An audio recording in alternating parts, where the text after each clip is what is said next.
about how you can use the pictures in a book to help you understand what you're reading. But what do you do if the book has no pictures in it? Then you have to make up the pictures in your own head. So it's going to be like you have a movie going in your head. So today we're going to practice a strategy that helps you visualize what you're reading and helps you understand. And this strategy is called visualizing. So I'm going to read this poem to you one sentence at a time, and then we're going to pick the words that help us visualize, and then we're going to use those words to draw a picture afterwards. Okay? My neighbor's dog is purple. Its eyes are large and green. Its tail is almost endless, the longest I have seen. So the words that I think are helpful is that it's a dog who's purple, and his eyes are large and green, because those help me see what he looks like. And also that his tail is the longest I have seen. Okay? My neighbor's dog is quiet. It does not bark one bit, but when my neighbor's dog is near, I feel afraid of it. So there's not really that much description here, but I think quiet helps us picture him because we know he's not barking. Okay. My neighbor's dog looks nasty. It has a wicked smile. Before my neighbor painted it, it was a crocodile. Do you guys see any words that would help you visualize? Yes, Mandy? Nasty. Nasty. Any other ones? Wicked. Wicked. Anything else? Yes? Crocodile. And what about his wicked smile? We can do the whole thing. Is that all? Okay, now we're going to use those words to help us draw a picture. So this is what I visualized when I read this poem.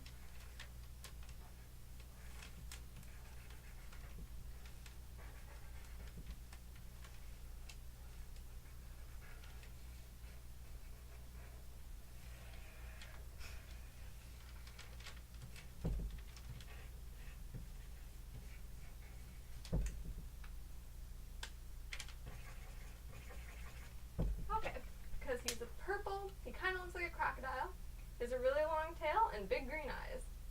So now we're going to try this again, and this time with a different poem, and you're going to try to pick the words that you think are descriptive.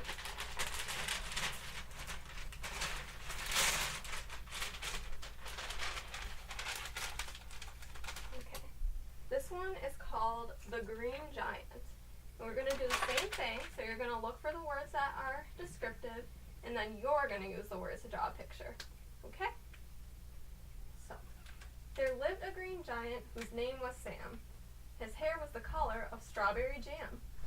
Any words you see here that are descriptive? Green giant. Green giant. Hair, strawberry jam. Hair, strawberry jam. Okay. He had one brown and one blue eye, and a beard the color of pumpkin pie.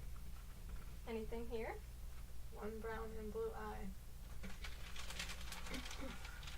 Beard the color of pumpkin pie. Okay. His coat and pants were oh so bright, like a peppermint stick all red and white. Any words here? Coat and pants red and white.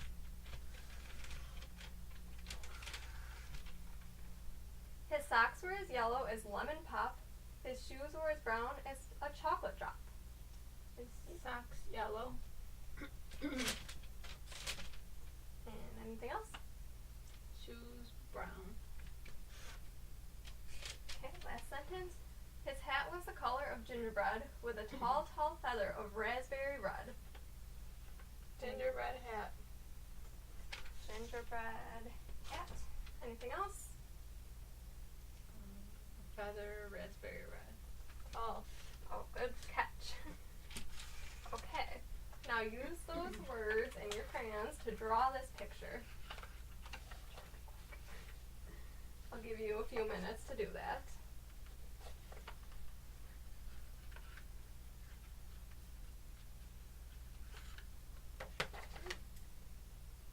Good job using your clues. It's a green giant.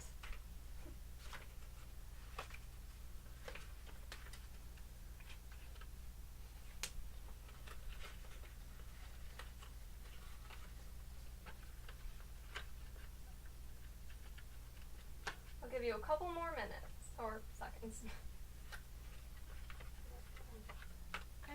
blue. You don't have blue? Oh, I thought I'd give you a blue. Well, leave that one blank. This one. White. The paper's white, so you don't need to use white. But good job catching that detail, that one. We know that the white is there. Okay, time's up. No. Okay, finish up your last detail. And then show your pictures.